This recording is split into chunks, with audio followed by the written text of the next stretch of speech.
I'd like to personally thank Vice Grip Garage and Pole Barn Garage for motivating me to finally get my Oldsmobile running again.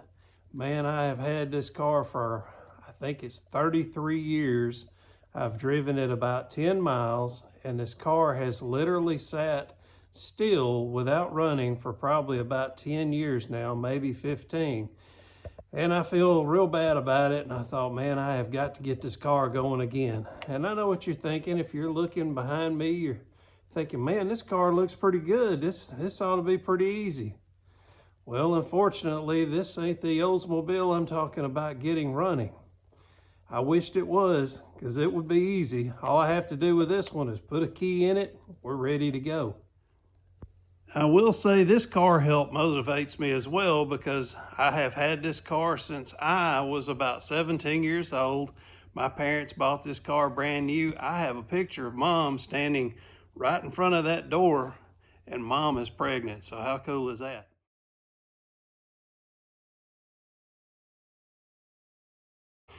So anyway, this is a 65. That is a 2-speed. It came factory with a 330. I used to drag race this thing out on the streets illegally as a young man, and I really enjoyed it. And I always wished I had a 4-speed. And that's what I have right here. And I purposely left all the junk laying around it. You can see the bicycle on beside it. You can see stuff piled up on the trunk. There's stuff piled up on the hood. Cat prints going up on top of the glass.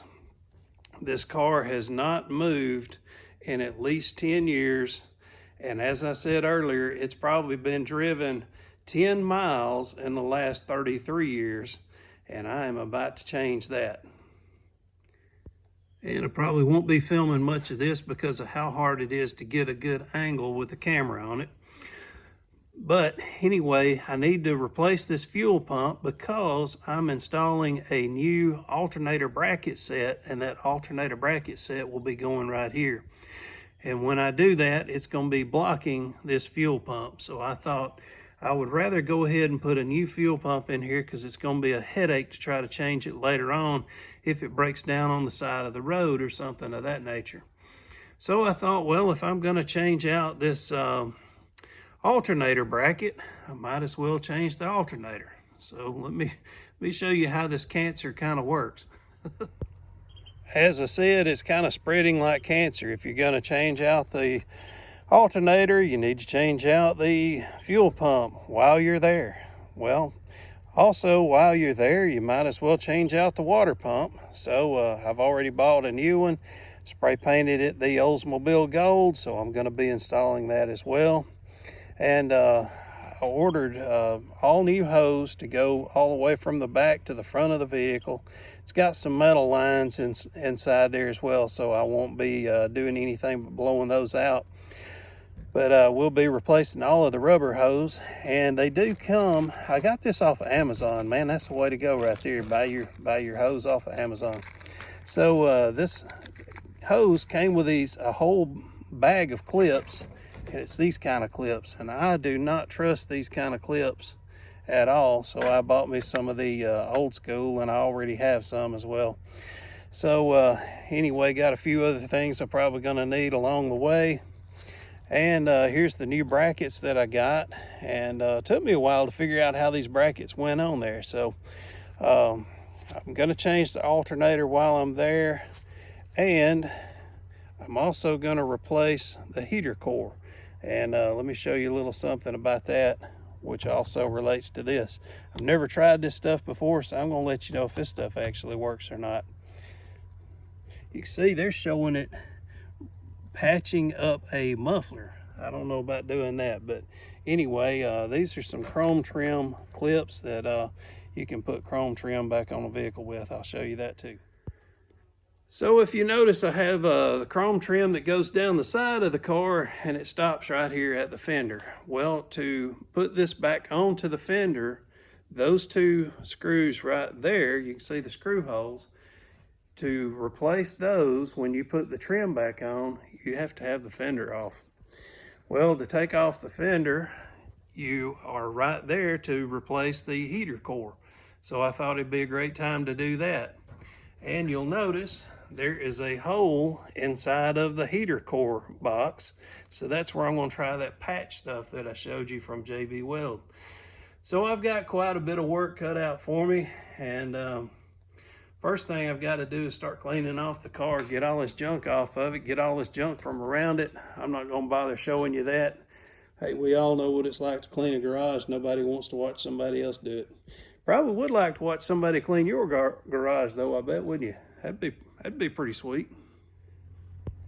Also in this massive box here is the fuel tank, and you can see that's fuel sending unit that I've also got to replace in there as well. And I got my little partner in crime here. Some of you've watched my channel for years, you know about Muppy. She's over there, I don't know what she's doing, but she's doing it. Muppy, what are you doing? Well, have you ever been to a demolition derby before? I have too. But I tell you what I've never been to is a demolition derby with riding lawnmowers. So I got some footage of it and I'm going to share it with you now.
So my first challenge of today is going to be to take off that water pump right there and see if I can not make a mess. I've got a completely empty drain bucket or whatever you want to call this thing. I've got one of those completely empty. I'm going to see if I can drain all of that fluid out of the radiator and the water pump without making a mess and without needing more than one blue towel to clean up that said mess. And so while the radiator is emptying out all over my floor and a little bit of it going into that pan that I set up under it, I thought I'd tell you guys, hey, there's not going to be any commercials on here. I know every time my face pops up here, you're thinking, oh shit, here it comes. So I know every time I watch any channel that's working on something or whatever, whenever they show their face, it's like, oh, here it comes. You know they're going to show their face and they'll be like, hey, let me tell you about today's sponsor. There ain't no sponsors on this video. It's all me. I paid for all this crap. Stick with me. Put that remote down. Hey, there ain't no reason to hurry off. Just set it down. Get comfortable. Well, I'm just getting started on day 2, and I think I had this painted already on the last video that I showed you. Just got this fan painted up just now. And let me show you what I got done on the car yesterday. All right, so I got my new brackets installed, got the alternator installed, and down below that, that's where my fuel pump's at. That was kind of the first thing that I had to do because I knew it was going to be blocked in once I put this on. So, man, I bought a bunch of parts years ago for this car, and I might have put some of them on that car because I'm having a hard time finding some of these. Somewhere around here, I've got one of the top hose and the bottom hose for the radiator, and I can't find them. And the one on that car over there looks like it's pretty new, so that's probably what happened. But anyway, years ago, I had this motor rebuilt. I had it built, I think, 20 over. That is a 350. The original 330 that was in this car, the piston had a chip in it. And so I didn't know at the time. I was a young man, didn't know a whole lot about cars, and still don't know all there is to know, but I did not realize that you could buy another piston. I thought that was kind of the end of that. So anyway, still got the original 330 sitting aside, but this motor here has about 10, maybe 15 miles on it at the most. And I've got a helper today. She's right now she's just kind of looking things over to make sure everything's in order, and probably smells a lot of mice out here. So anyway, let me get these we'll get the water pump put on and see what else I can get going today. All right, I want y'all to notice how I got all these 3/8 extensions put together here. Look how long that is. All right. Now, I want to tell y'all a funny story. This is true story. Any of y'all that own a 65 Oldsmobile, that's what this one here is. This is a 65. All right, so if you need to change out your heater core, which is right in that box right there, that black box, for you to change out the heater core, what they tell you to do is they tell you to take out the headlight and put all those extensions together. Run those extensions through the headlight hole, this headlight right here. You run it over behind the fender to get those two. There's two nuts back there that you cannot reach. But that's the secret that they tell you to do. Otherwise, what you have to do is take the hood off and take the fender off. And of course, that's truly what you end up having to do, because when you get those extensions and you're trying to feed them all the way through that, I mean, what are you talking about? 4 foot of extensions right there. You can imagine how much they start to bow. Maybe you can see that on the camera, but anyway, they start to bow and you can't actually get the job done. So I had to do that on that car right there. So the reason I'm doing it today, even though I may not ever use that heater, but I don't want to wish years down the road, I don't want to be like, man, I wished I would have changed it out when I had the chance. So now that I don't have the hood on there, I'm going to take this fender off. And the other thing I need to do is put the chrome on here, and there's a little piece of metal that goes behind there. And there's also side trim that I can put on. And right down there is where it'll say Cutlass. And the only way you can put that on is if you take the fender off. So I've got about 6 reasons I need to take this fender off, so that's what I'm going to do now. Oh, by the way, the story I told you about that for the 65 Oldsmobile heater core replacement, that is in the General Motors book that you got with that car. That's not just some Chilton book that you could get at AutoZone. That was actually from the General Motors book telling me to do all of that. And I will say I did fall for it. I did it for about 2 hours until I finally figured out, man, this ain't gonna work. I tell you what, before I take that fender off, I want to show y'all. This is the only side shot I can really get of the car because there's not enough room in here to move around. But as soon as I get the car running, get it outside, I'll show y'all all the way around the car. I'll show you every side of it. But like on the other side, if I get over there against that wall, all you're going to see is 2 foot in front of you. So anyway, here's the question I got for you guys. Would y'all put I've got to put something on here to protect it, like a clear coat or something. And because you can see I had sanded this down probably 20 years ago, maybe more, and there's some bare metal spots. There's some on the trunk, it's all over the car. I mean, it's all over the place. There's going to be some bare metal and rust. So to protect that, what I was thinking about doing is doing some clear coat on here.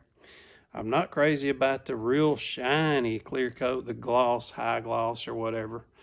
But y'all tell me, would y'all rather see a high gloss or just like a semi-gloss, no gloss? What finish would you want to see on this car if this was yours? So now's a good time to start thinking about that, because I won't be able to get to that on this video. But maybe by the next one, I'll get to read all your comments and suggestions and see what you guys think. And if y'all got some crazy story like that from a Chilton's book or a General Motors book or any shop manual that has told you something crazy to do, y'all leave it in the comments down below. So just in case some of you want to get caught up as to what I've done in here, I did change the radiator hose. I had one of these corrugated type hoses and replaced that. I'll tell you another thing I'm doing is that hose is still good, that fuel pump's still good, and this belt is still good. The alternator and the water pump are still good. So I'm gonna put them all in this box. I'm gonna put them in the trunk. Anytime I drive either that car or this one, I will have parts with me that if something fails or if I'm doing some kind of hot rod run where I'm going, with a bunch of other antique cars, somebody else might need one of those parts, so I can always help somebody out. But yeah, any part that I remove from here that's still good, I'm gonna throw it in that take with me box and get me out of a pinch. All right, so now I got to get back to work and get this fender off.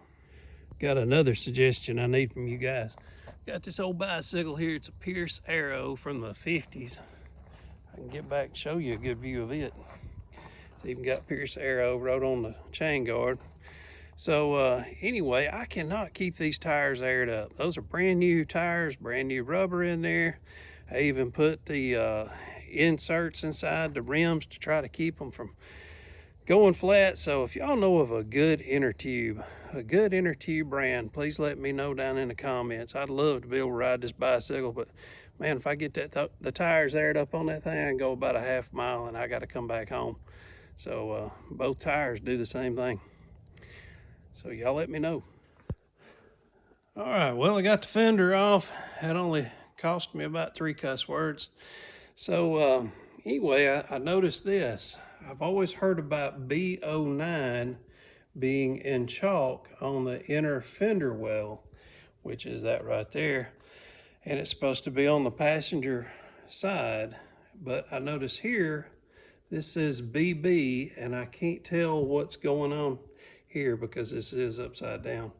But anyway, it's too dirty to kind of tell. But I'm going to drag it outside, and if I see anything on there, I'll let you know. But pretty interesting. And here's a little better look at it. For those of you that don't know, B09 was the 442 package. So before 442 was written on these cars, you would find B09 written in chalk. And I think it was on the bill sheet or something, I don't know. Some of the Oldsmobile guys that are having a meltdown, they'll tell you in the comments below. So I'm gonna, and I'm an Oldsmobile guy too, I just don't have meltdowns. Anyway, I'm going to dig out my chrome trim and put that on here and show you what that looks like. Oh, and I've also got, remember when I was telling you earlier about how you put the sockets on the extensions and you run them through the headlight? Well, right here, that's the bolt they were trying to get you to get out by putting the putting all that together, which is foolish. All right, so it's been many years since I looked in the trunk. I'm gonna bet that there is plenty of chrome trim in here and at least one snakeskin. Hopefully a few surprise parts that I forgot about. All right.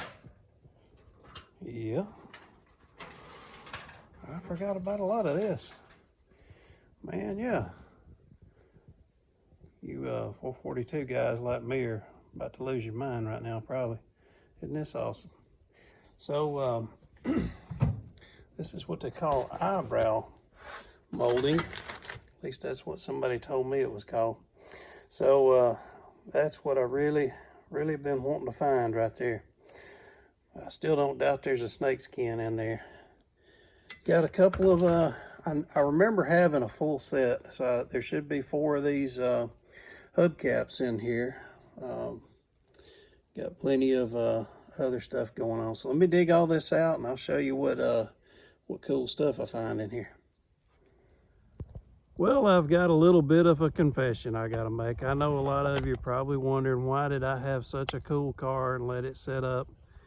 But I did keep it stored in a garage. It's been stored inside all these years out of the weather, so I'm at least proud of that. So I know a lot of you are wondering, why did I do this? Why did I not restore this car sooner, or at least get it on the road sooner? So now I'm going to tell you why. I had a 65 Pontiac Grand Prix.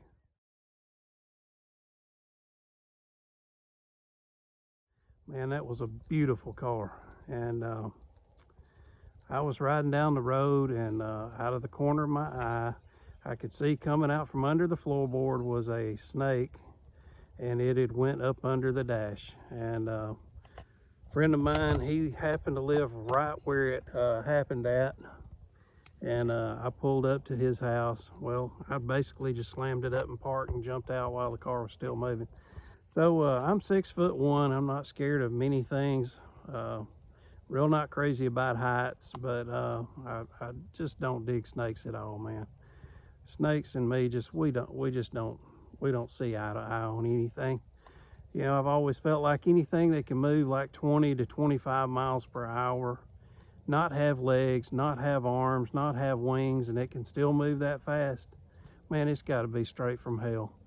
But anyway, what's that got to do with this car? So anyway, I had that snake show up in that car and I couldn't drive it anymore. So I eventually sold it. I ended up driving, and I was constantly looking, you know, even though that snake met Jesus. So I know that snake wasn't around anymore. So I got to fooling around with this car one day, the 64. And sure enough, I looked on the console. You know, it's a bucket seat car, and on the console there was a snake skin. And so then I go around to the engine compartment, and there was a snake skin on the engine compartment. Look in the back seat, and damn, there's the third snake skin. So I was like, you know, one, yeah, you can at least think, well, a snake came through here at some point. But one snake is not going to release 3 snake skins, so that more than likely is 3 snakes. And snake skins don't survive seasons. They wither away pretty fast. So I live in a forest. You can see all the trees and whatnot around me here. So anyway, something I have to try to live with is try to live with snakes. We got an agreement. I let them all know. I put signs out in the yard. Hey, you can stay out here all you want, but you go in a car or you go in the garage, you're gonna meet Jesus, man. That's just how it is. You know, I don't care. People say that's a good snake or that's a bad snake. Well, if it goes in my garage or in my car, it's a bad snake, and I'll remove its head, and then it will be a good snake. They'll all be good snakes once I get through dealing with them. But hey, they can live out here in the wilderness all they want, but not on my watch, in the car in the garage. So anyway, I've currently got 1 snake skin in that car now. It's in the back seat, but while I'm doing this work on it, I'm going to try to find every hole, nook and cranny that a snake or mouse could get into and cover that hole up. That's what it's all about, is the mice. The snakes go after the mice. They're not just, snakes are not just like, woo, it's a car. So, and mice are not good either, because they're bad about eating up wiring. So got to get rid of both of them.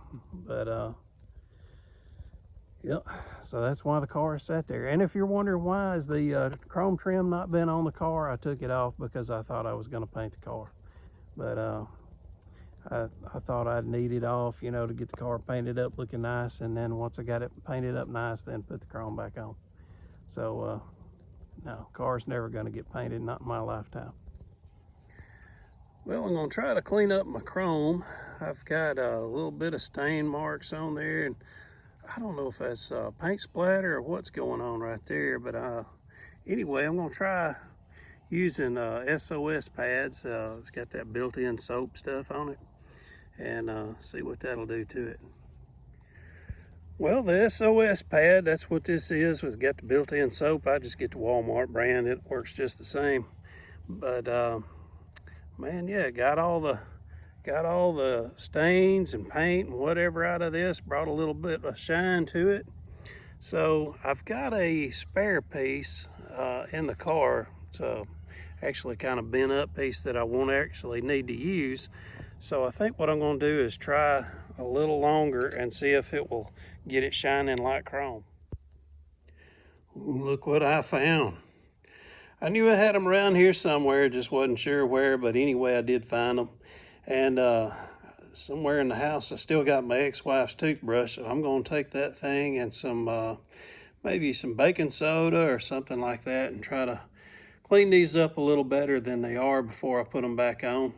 Another thing I noticed that was pretty interesting about them is if you look on the back, the nuts that they used on the back, it's like on one side of the car they used this type of nut, and on the other side of the car they used that type.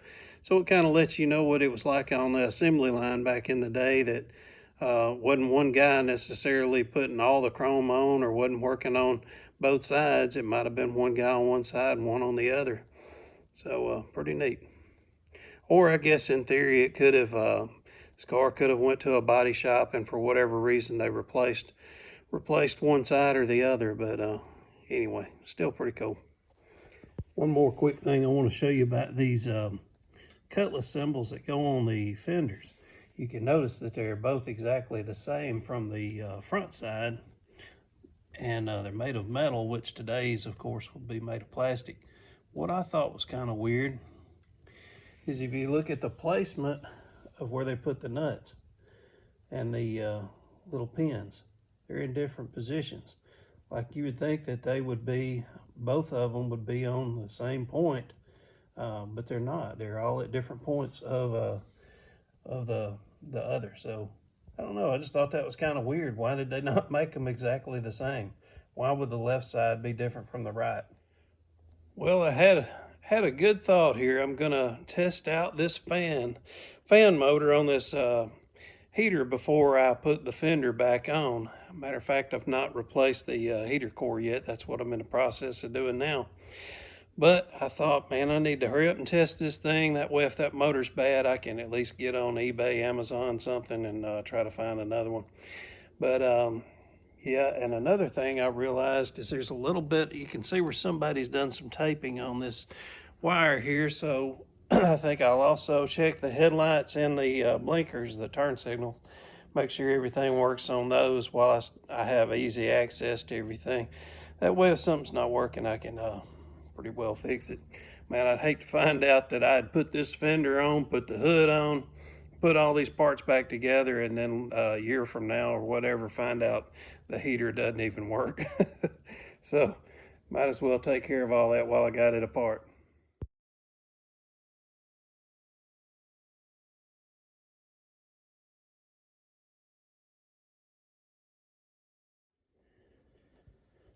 All right, you see that stuff right there? Looks like bird crap. You can zoom in for you. That's not bird crap, that's snake crap right there. Anytime you see that right there and somewhere that you know that a bird is not being, that is from a snake. So let me show you something else, and I can guarantee you this is not from a bird. Look at that old juicy fruit wrapper right there. Man, that is old school right there.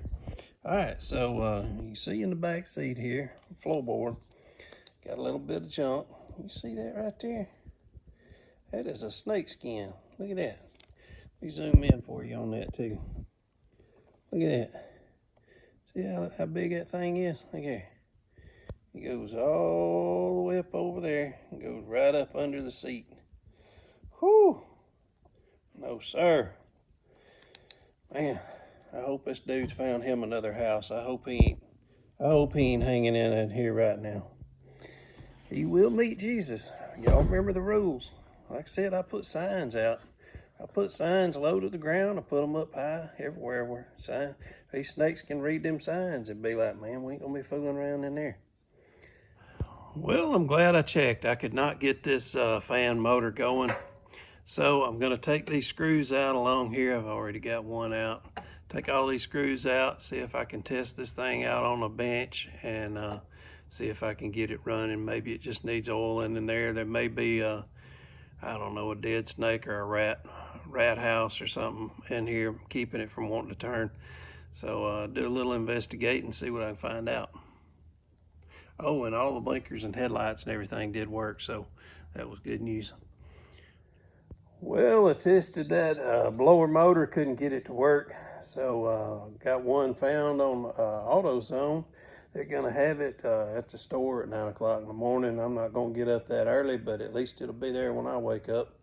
So for now, I'm gonna trim up around that heater box. There's a little bit of black gooey crap going on around there that I'm gonna kind of straighten that up a little bit. And there's a hole there, and I'll show you what I'm going to do with that hole on that heater box too. So and I think I'll paint all that up while I got everything kind of wide open. All right, so I got my heater box. I guess you call it a heater core box, whatever this thing is. Anyway, you can see it's got some holes in it where daylight's coming through, and I'm going to do some patching on that. And I'm going to try to use this steel stick by JB Weld, and I've also got some stuff. It's almost like tape that I'm trying out from JB Weld as well. I'll show you that once I get to it. But I'm sure there's some of you wondering, well, why don't I get torches, welders, and all that crap out and do this? Well, the main reason is I don't have any of that stuff, so I have to use JB Weld. That's what us poor folks do that don't have welders and torches and all that stuff. Okay, well, I got the JB Weld stuff on here, and if I've ever used this stuff before, I forgot about it. But I am quickly reminded of the smell of this stuff. It smells just like a woman getting her hair dyed. If you've ever had a woman getting a perm and doing it in the house, how to stink up the whole house for a whole day, maybe 2 days. That's what JB Weld smells like. And last relationship I was in, I told her, I said, man, you know, you can do that all you want, but you got to go out in the yard or something. You can't do that up in the house. So anyway, that's probably why I'm single. So this JB Weld tape that I'm trying out, you have a peel that you have to peel off on both sides, on front and back, and this is before I have peeled it, because I've got to use 2 hands to do what I'm about to do. So you're not going to get to see me do it, but I'll show you the after effect and tell you all about it. So anyway, right in here is where I'm going to try to put this tape at. It said to get rid of all rust and debris and all that stuff. I'm just not really ready for all that much effort. So what I've done is I've scratched it with a steel brush, and I'm going to apply this tape stuff over it.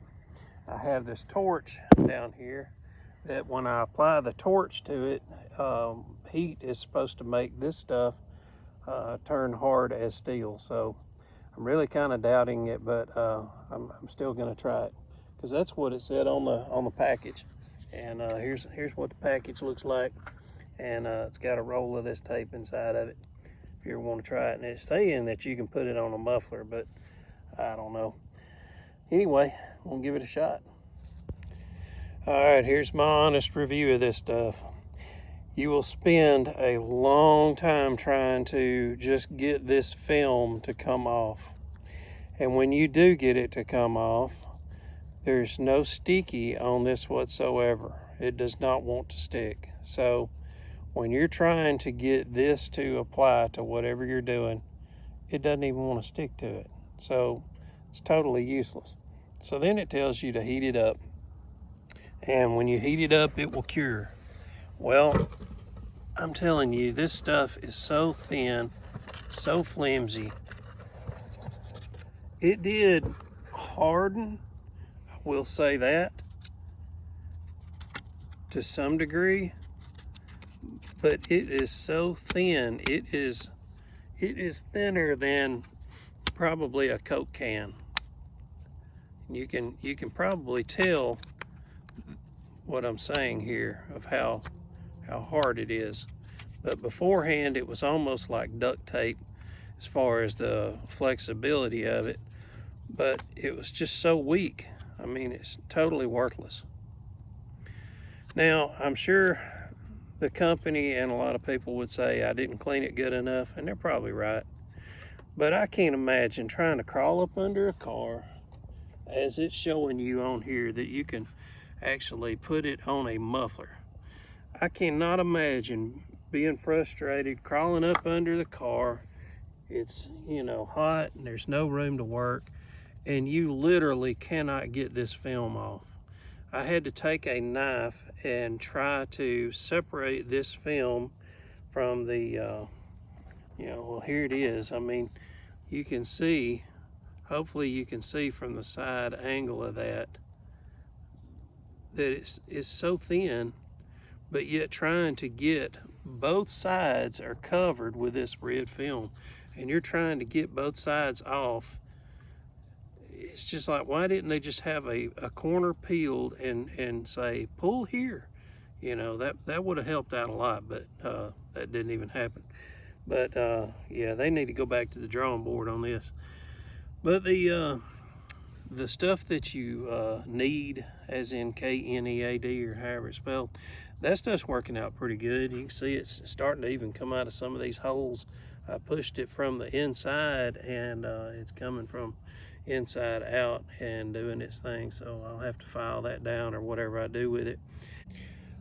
Now, I do want to say this stuff that the old school stuff, it smells like a woman getting her hair done, that stuff's working great. I'm real cool with that. So I don't want to dog out the company. That's not my objective here. So that stuff sucks. The old school stuff works great. And I did think of a solution that I would tell you I would do this solution way before using this stuff. I would take me a beer can, Coke can, or whatever. Maybe one of those tall boys, that way you got more metal to work with.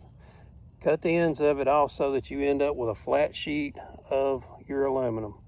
Go to the electrical section of Lowe's or Home Depot and get those, they have zip ties that are aluminum. You can take those aluminum zip ties and you could go around your muffler. You could take that beer can and put it over whatever part that you've got a hole of that muffler. You would do better using that. I guarantee you it would last way longer, more successful than this trash right here. Yep, cutting open a beer can with using metal zip ties. Promise you, much better than this. Or, to make it even better, you could use your beer can and in the HVAC section of Home Depot and Lowe's, you have that aluminum foil tape that's got sticky crap all over it. You could put your beer can over your hole and then cover it up with that aluminum foil tape. Man, you'd be in business. Yep, solution, a lot better than this stuff. Our fall colors just started coming out over the last 2 days, so I thought I'd show you this. There's my garage. That's where all the magic's happening this week. So anyway, thought I'd show you all that. Isn't that cool?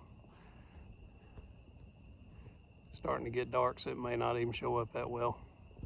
I love my garage. Tell you the cool thing about this garage. Me and some friends built that in 1993 when I was 25 years old. And I built this whole garage here that you see for, let's see, it was less than $3,000. I paid $3,000 and I got 22 cents change from the lumber store that I bought the materials at. Okay, hopefully you can tell on the video here, but this opening is not wide enough to get that header core out.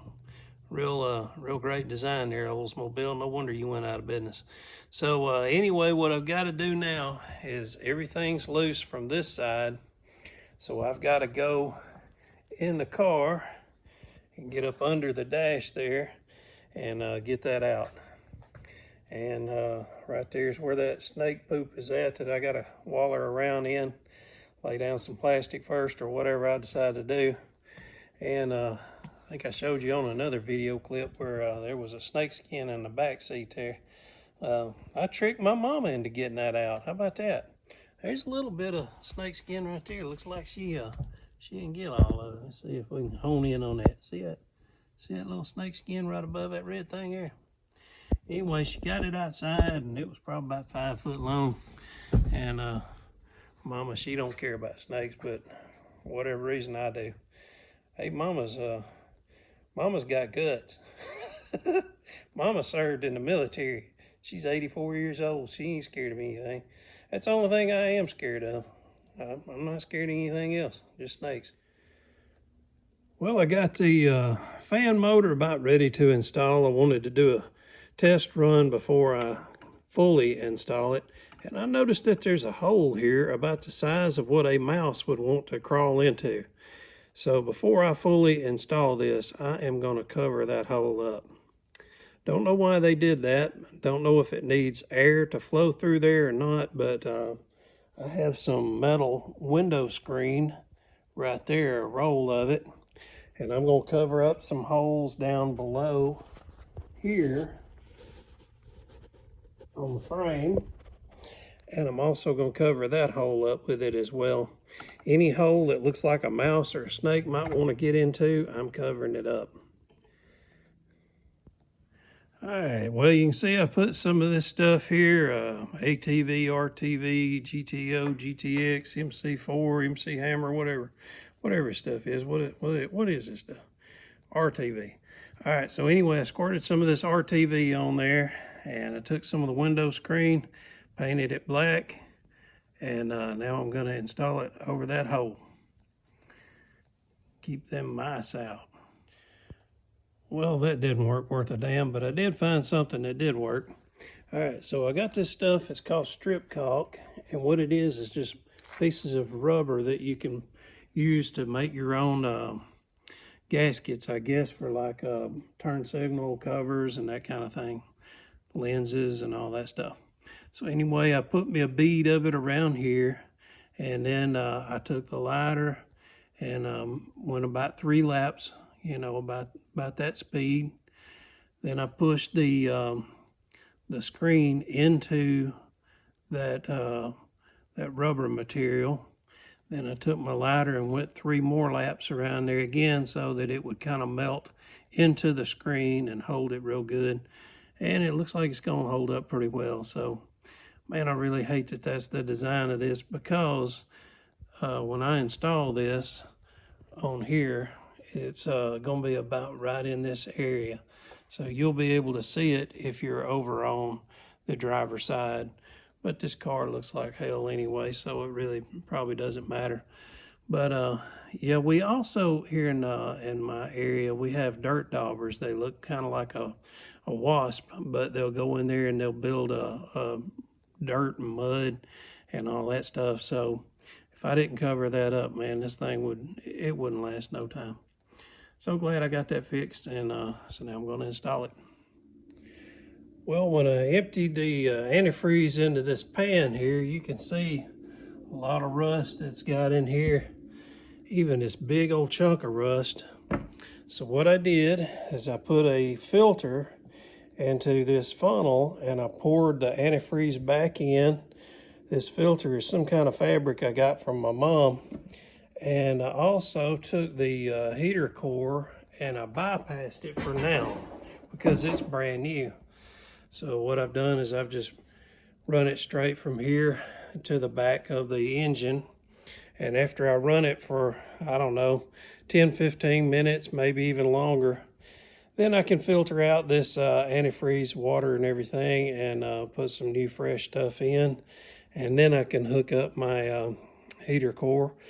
And that way I don't have to worry about getting that much more rust and junk inside the heater core, because it's real easy to clog those up because there's just not as big of passages for the rust and stuff to pass through. It's easy for it to get clogged up.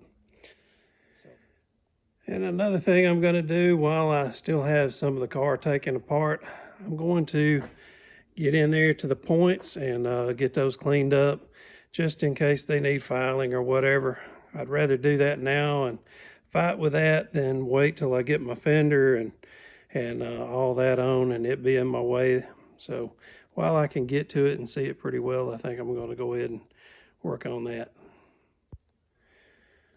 Also, while I got it in position to do so, I think I'll be painting some of the framework there and all down through there. Anything looks like it needs a little paint on it, go ahead and do that. I did paint my fender wells, and I've got my fender kind of put together. I'll show you that. And when I say put together, I've got my chrome trim on here on the front and on the sides, and had to do a little bit of work. My chrome trim up on the front, that eyebrow molding, it was broke and didn't have any of the bolts on the back side. So what I did is put some JB weld on the back side of the chrome and mounted me a bolt to it. I'll show you what kind of bolt I put on there. I took these chrome clips, trim, and I just cut that big wire off of there because I didn't need that sticking out. So anyway, I cut that off, JB welded it onto the back side of the chrome, and was able to bolt it on there. That's why the car didn't have it on there to start with, is because some of those bolts that were on it were already broke off. So anyway, I'm about ready to get this bolted on the car and go to my next phase. So I'm needing some sheet metal screws, kind of like this one here. And man, I tell you what, I used to go to auctions a lot, estate auctions. Somebody would pass away and they're selling off all their junk. This is where you come in good at, man. I think I paid maybe $5 for this thing. Look at all these things are completely full of different kind of stuff. So it's come in handy many times. So I'm sure I've got sheet metal screws in here I need. Just got to dig through here to find them. But it saved me a trip to the hardware store. Well, I don't remember where I left off at with you last time I did a little video clip. I know for you it's going to be however long this video is, but for me this is over a few days time. But anyway, you can see I got some of the parts painted, got them installed, and now what I'm going to do is hook a short hose. Right down there is the fuel line that goes to the gas tank. I'm going to take the gas cap off and I'm going to blow through that fuel line and see if I hear any gas in the tank bubbling.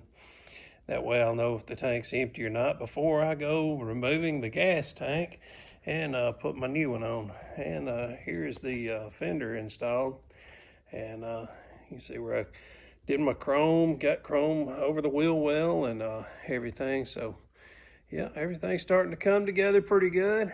So I've really been dreading doing this tank. I've got it cleared out around the car, under the car, swept under the car real good. So got to get my fat ass up under there and remove the tank. Oh man, I am glad I did that. I hooked this hose up to that metal line down there that goes to the gas tank. Man, that's all I could do to blow air through there. So that tells me that there was something clogging it up, and I've blown it backwards into the dirty old gas tank that I'm going to throw away. So, man, that was a good move right there. So, anyway, let me get my tools, get crawling up under there and see what I can get done. Okay, well, I've got me some carpet laid down where I can crawl up under there to do the tank. Got me some different tools that I'm going to need to undo the tank and also undo the fuel sensor and the I'm going to change out the brake hose while I'm under there, the one that goes to the rear brakes. So that's the kind of stuff you do the older you get. Not only do you think ahead, but you think of lazier ways to get things done. You don't want to crawl under here but twice. Once to get the stuff out and once to put it back in. So anyway, I thought of something I wanted to ask you guys. I've got air compressor and air tools and all that, but I still enjoy when I'm working on a car to use my old school tools. And I was wondering if I'm the only guy that thinks and feels that way. I've got an air gun and I don't think I've ever even used that thing. Had it for probably 20, 30 years now. My dad passed away this past year, and I'm using this ratchet here, this big flexible ratchet that was in his toolbox. So it's kind of cool to be able to use something that was his, and think about all the stuff I learned from him working on cars. He was an engineer. So anyway, let me get started with this. Done a lot of talking today. I really hadn't got a whole lot of action done. And before I started to crawl up under the car to do this, I got to looking at this body damage, and I've got to figure out something to do with it. You can see that it's soft all the way back into here. I really don't know what I'm going to do about that, because I don't have the tools to weld and cut and all that crap. Don't really know what to do.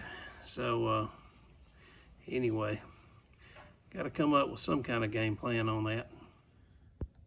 Well, I've got up here under the tank to get it out, and I thought of something I need to share with y'all. Man, it is not easy to film working on a car and work on that car at the same time.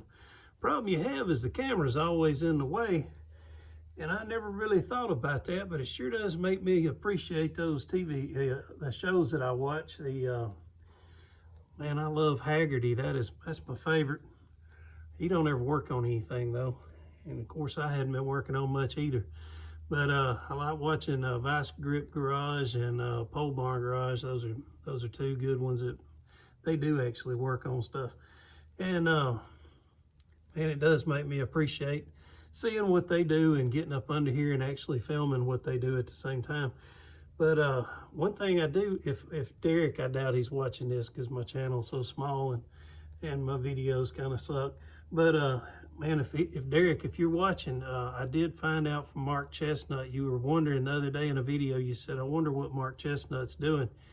So I found out he's at a bar, he's having a drink. He said it was too hot to fish and too hot for golf and too cold at home. So he just wanted to go out and have a beer at a bar.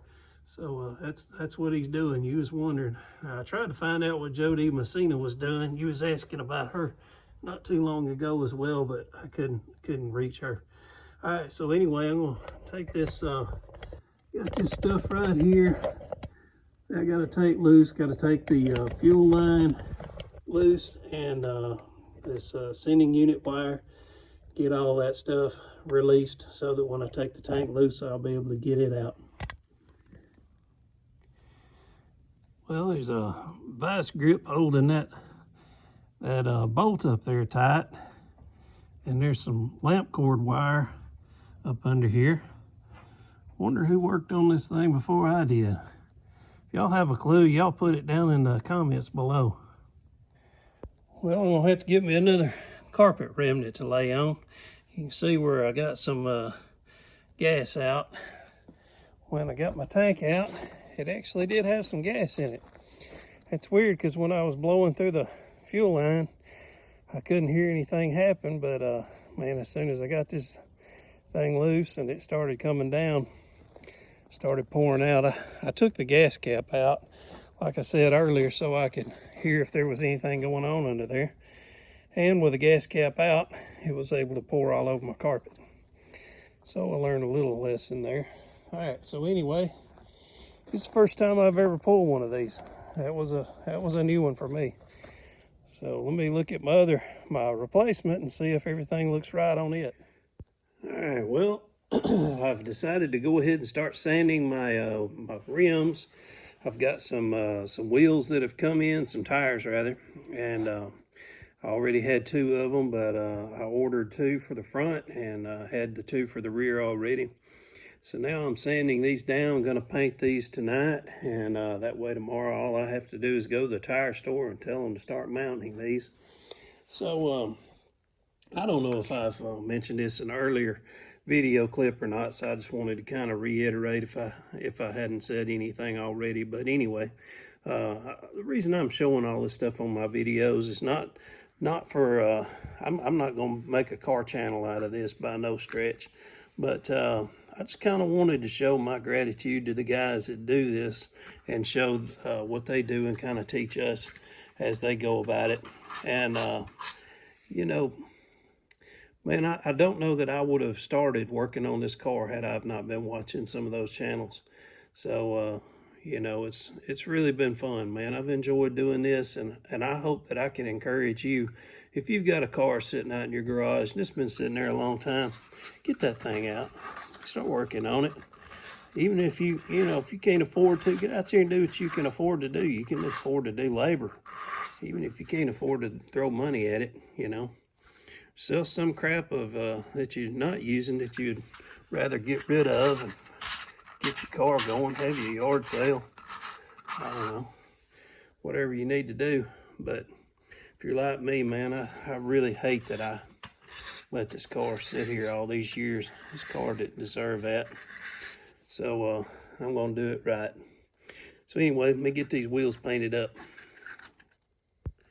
Here's an old tire I hadn't seen in a long time. This is a Firestone 721. Some of you guys grew up same time period as me. That was a very popular tire. They had a commercial for it. You'd see a lot on TV.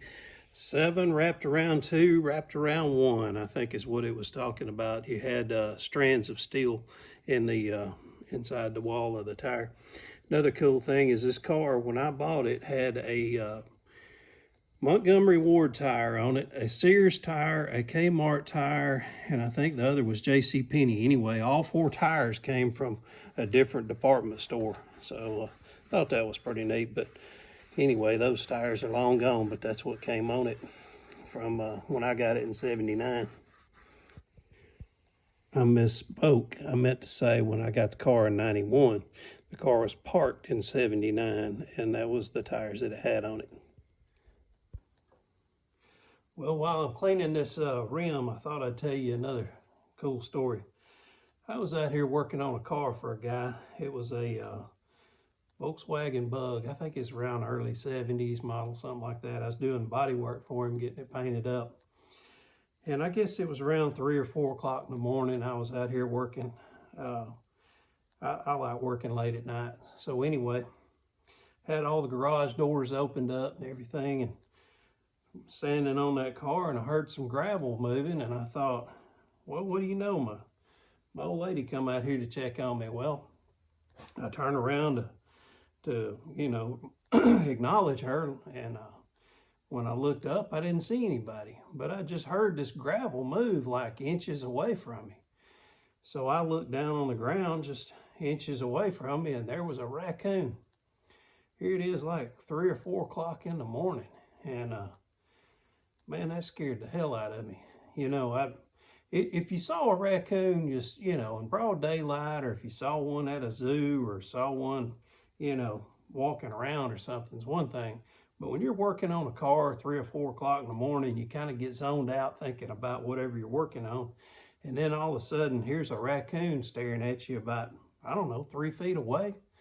And so anyway, I got all freaked out, and I was like, get away, you know. And he finally stared at me for a little while, kind of like, man, what's your problem? People usually don't freak out around me.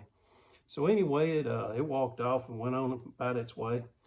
I went in the house and got my bearings together, you know. I thought, man, that thing must be a pet. And sure enough, I come outside with a pack of crackers, and it showed back up, and I started feeding that thing those crackers. Before I know it, that thing was standing up and was like leaning against my leg like, hey, come on, give me the whole pack of crackers. So anyway, that thing came around for probably, I don't know, 2 or 3 years. And she would bring her cubs or pups or whatever they call baby raccoons. And man, those things would be about the size of a baked potato when she would bring them around. But what was cool was they would make this little purring sound. They would be like, and they would do that sound, and they would hide behind my car tires and stuff, you know, and kind of peep around like, hey, what's going on, you know. But man, I tell you what, that's when I become single, and I had that mama raccoon bringing those little babies around. Well, I tell you what, if you wanna get a girl, like you dating a girl and she's coming over for the first time and she sees that, oh man, she's in. Woo, heartbreaker. Them little things was cute. But I don't know whatever happened to her, man. I don't know if I don't know. She must have been real beautiful in the world of raccoons, because man, she stayed knocked up all the time, had babies. But anyway, she quit coming around, so I don't know if she got married and moved off or what she did. But anyway, just thought I'd share that with you. Well, I got my wheels back today, and I've painted my lug nuts gold, and I'm kind of debating on that look right there or this look right here. So not sure. I may actually go with both. That way if I end up losing the hubcap, I at least got that look going, so kind of covered either way. All right, so been working on my gas tank and about to put in my new sending unit. So what I did is I took my multimeter tester and I turned it to the horseshoe setting. Kind of hard to tell right there by my thumb, but that's a horseshoe. So anyway, I turned it to 200 right here, and I put my positive lead on this the yellow part by my thumb. See that yellow part right there? That's the positive. And then right there is the ground, so that's where I put the black lead. And when I put it there, I took the float and went all the way up, and I got a reading, and I went all the way down and I got no reading. That's what you want. So I wanted to test it out before I installed this thing, so that if not, the only other way I would have found out is after I put gas in it and found out the hard way that it didn't work. So I'd much rather find out in the dry. And that's what I did. So it's ready to go in. I got the other tank out. Got the brake line replaced. It's right over the rear end. It's for the rear brakes is what it's for. So now I'm ready to install the tank. And while I got the wheels off, I got my new set of wheels over there waiting to go on. I want to bleed out the brakes. All right, now I want to show you a little trick that I have, and I'm sure a lot of you have the same trick. That bleeder valve on the back of the wheel cylinder has a 5/16. That's what the shape and size is for the bleeder. Now, if you notice, this wrench here has, I don't know, 16 sides to it or whatever that is. It's not just 4 side, 2 side, or 8 side, whatever. It's a bunch of sides. That right there is going to round that bleeder off if you use it. And if you try using that right there, you're going to round it off too. All right, so you want to get a socket. And what I did is I got the 5/16 socket, and it did work, but I could feel a little slop in it. So I got this one here, which is an 8mm, and you can see that it is only, I don't know, what is that, 6-sided, 5-sided, whatever that is. Anyway, that fits absolutely perfect. There is no play in it whatsoever. So I know that should not strip off the head of that bleeder. All right, well, the bleeder valve is not wanting to release on the back of the wheel cylinder. So I'm going to show you what I'm going to do now. I can't show you it actually in as it happens, because I can't hold the camera, crawl up under here, and use my tools at the same time. So I'm going to show you out here. All right, let's pretend that right there is your bleeder valve. Now what I'm going to do is take my hammer and I'm going to hit it right dead center. I'm just going to tap it. I'm not going to beat the living hell out of it. I'm just going to tap it. What that does is that releases the rust. You will see a lot of people will take and they will spray all kinds of gooey crap. They'll spray WD-40 and I don't know what all this other stuff is, but anyway, they spray it all over. Any kind of lubricant. And what happens is you take your wrench and you've got it on there and it is all oiled up. And what do? You just run it around there and it just rounds off every ear of that nut. It'll just strip every bit of it because you lubricated it. You did the worst thing you could possibly do to it. you've got a way to get oil down in the threads, that's one thing. But you never want to spray the head of what you're trying to loosen, because when you get that head on there all greased up, all you're gonna do is just round it off. That's all you're gonna do. So like I say, I just take my hammer and I just barely tap at it. I'm not beating the hell out of it. But once I tap it, it's gonna release that rust and I'll be able to get it undone. So I wasn't able to get it with a 1/4 inch ratchet. That's what I had, a little 1/4 inch drive. So I'm going to a 3/8 drive with a reducer on it, and I'll be able to get it now.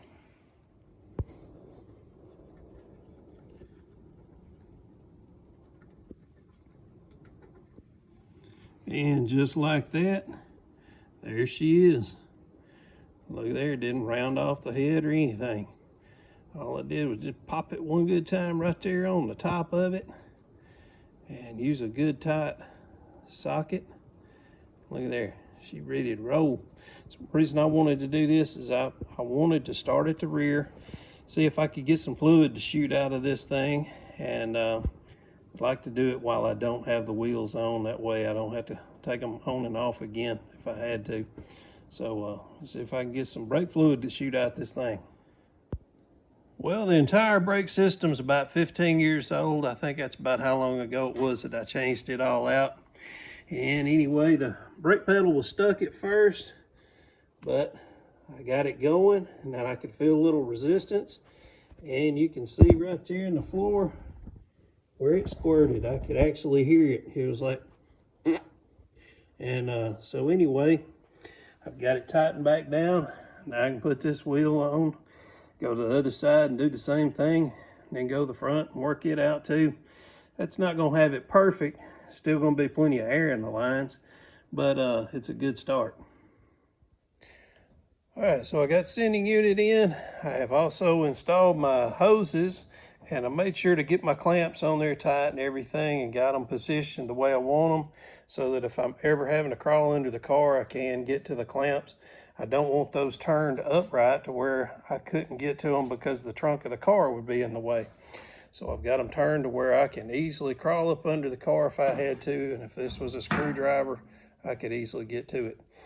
And I got both of them on there. That way, this one is the fill, or actually this feeds the fuel pump, I'm sorry. And this one here is the vent. So got them both ready to go. That way when I'm up under the car and I've got specks of rust falling in my eyes and got spider webs in my face and I'm hot and fat and everything else, at least I don't have to battle trying to deal with this at the same time. And what I'm going to do is take a piece of tape and tape these to the bottom, just so that they're not up here in my way fighting me and being something else to contend with. So if I tape them down here, just a piece of that blue tape, you know, like you use for painter's tape, that way they'll be out of the way. They won't get caught up, hung up on something, and make me say some cuss words. So, man, we're getting closer. I'm loving it, loving it, loving it. So if you're wondering why I kind of did this the way I did as far as the wheels and all that stuff, well, during the daytime, I will have these garage doors open. A lot of sunlight will go up under there. Plus, I got that light there going as well. With the wheels out of the way, you get that much more sunlight going up through there, so it kind of helps you see what you're doing a little better. And that's the kind of stuff you have to think about when you get older. So, you know, we get blind. We're always needing some glasses and all that stuff to see what we're doing, but that's kind of what I did here. Well, I just got through putting in the new gas tank, and I've got some advice for you. My hair didn't look this crazy before I got under there and started doing this. First piece of advice I'm going to give you is if you can pay to have it done, that'll be great money you can spend right there. All right, so the second piece of advice I'm going to give you is if you are going to do it, there's 2 bolts that hold the straps for the tank. When you go buy you some replacement bolts, because you do not want to try to reuse these. You can see that mine were bent, both of them were. So anyway, get some bolts that are 1.5 inches longer than what you already had. It's not going to hurt anything. If they're hanging down, so what? They're not going to be that visible. Mine are hidden behind the bumper. But I'm here to tell you, when you're fighting that tank and you're fighting those straps, you would love for this bolt to be 1.5 inches longer. Oh man, I'll never do that again. I know I was probably doing it the wrong way, the hardest way possible, and I'm real glad I did not have the camera going, because a lot of the words that I said while I was under there, they can't be said on YouTube anyway. So, man, I'm glad I got that thing done. So I'm taking each wheel off and blowing out the air out of the brake line. And now I'm going to take off the nut here and pull the hub out and grease all the bearings and pack them and everything.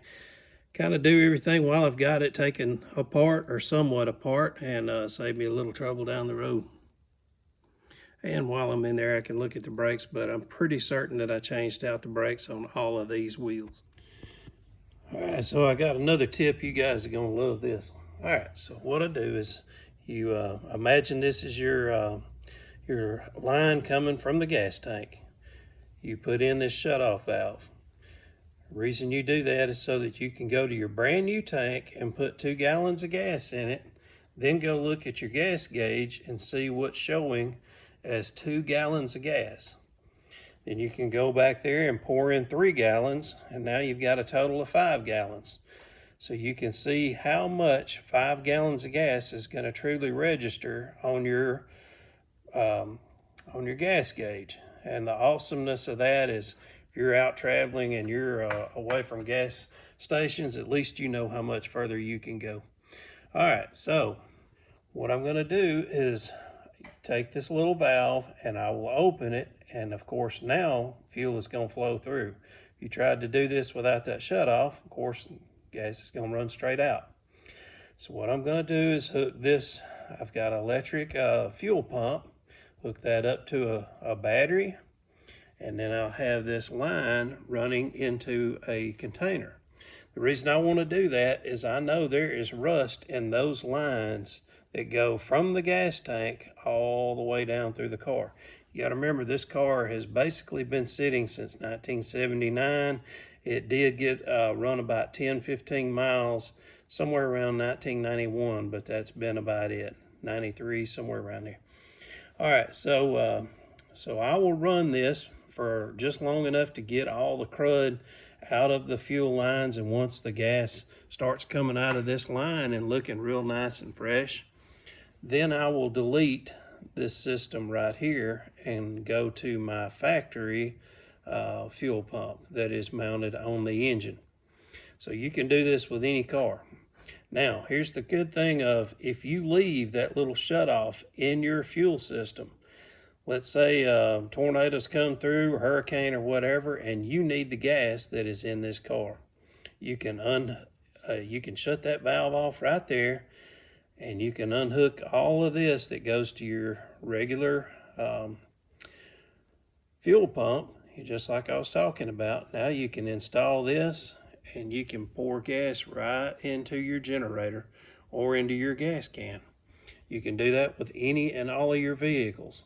So I always suggest, if you can put in a little shutoff valve. I know there's going to be some guys saying, well, the orifice inside this shutoff valve does not allow enough fuel flow. Well, I've got one on the car right behind me, and I've never had a problem with it. So imagine if I was running 100 miles per hour or something like that, I might have an issue. But hey, my days of driving silly are kind of over with. So this system right here is pretty cool, man. It comes in handy for a lot of stuff. Not to mention, let's say that something happened with this car and I was like, man, I'm gonna have to park it for a long time, and I didn't want that gas tank to hold gas in it for a long time, whether it was over the winter time or whatever. I can at least say, I can hook this up and be able to empty it out. I got this fuel pump and all bunch of about 10 foot of hose and 20 something clamps. two shut-off valves and 2 of those filters. I got all this crap for, I don't know, around 25 bucks. So pretty handy to have around. All right, well, this thing started so quick, I did not get to get it on film. I'll show you what I do different from everybody else. Most people you'll see, they'll fill up the vent tube on the carburetor, and there's no problem with that. But what I do is I take the throttle and I open it wide open, and then I squirt my gas down inside here so that when you've got that throttle wide open, you're shooting straight into the intake. This thing literally hit on the second, like a second and a half of just the starter turning over. All I wanted to do was test the starter. I had no idea this thing was really going to start that quick. I knew that I had sprayed gas in it, of course, but I had no idea that it was going to actually start that fast. So let me see if I can turn the ignition from outside and let y'all hear it.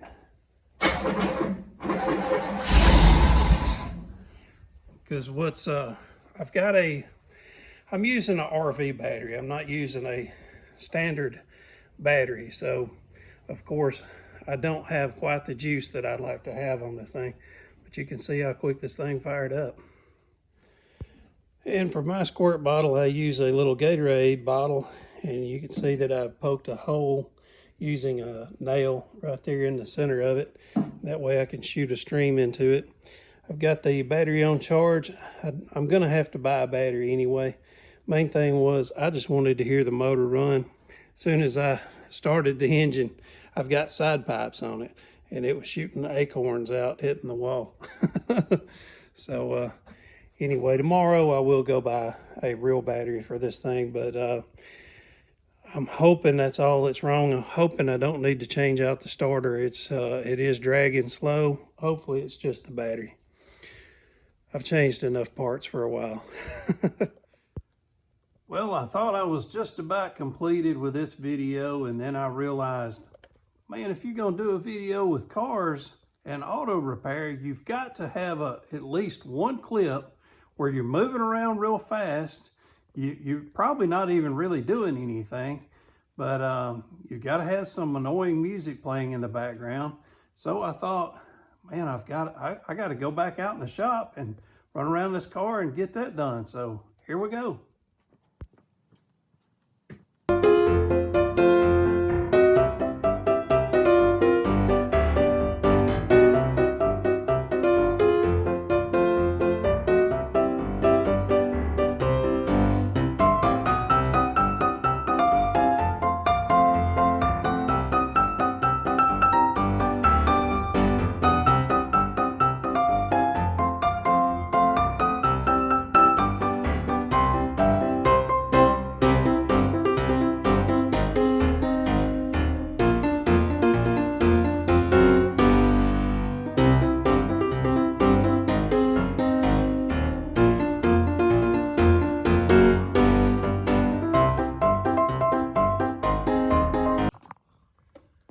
Well, I know you single guys can relate to what I'm about to say.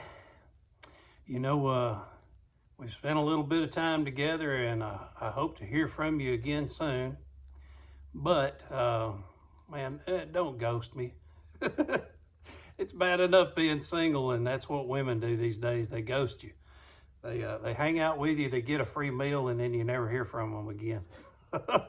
Anyway, I'm about to drive this out. I'm going to let you see it run, let you hear it, all that stuff. On the next video, I'll show you me cleaning it up and a few other things that I'm going to do to it. I would appreciate it if you join the channel, but I'm going to tell you that this is not going to be a car channel. So if you are expecting it to be a car channel, you're probably going to be let down. But if you enjoyed hanging out with me, spending some time with me, and got a few laughs today, hey, I'd be glad to have you join me. So anyway, let's watch this bad boy roll out of here.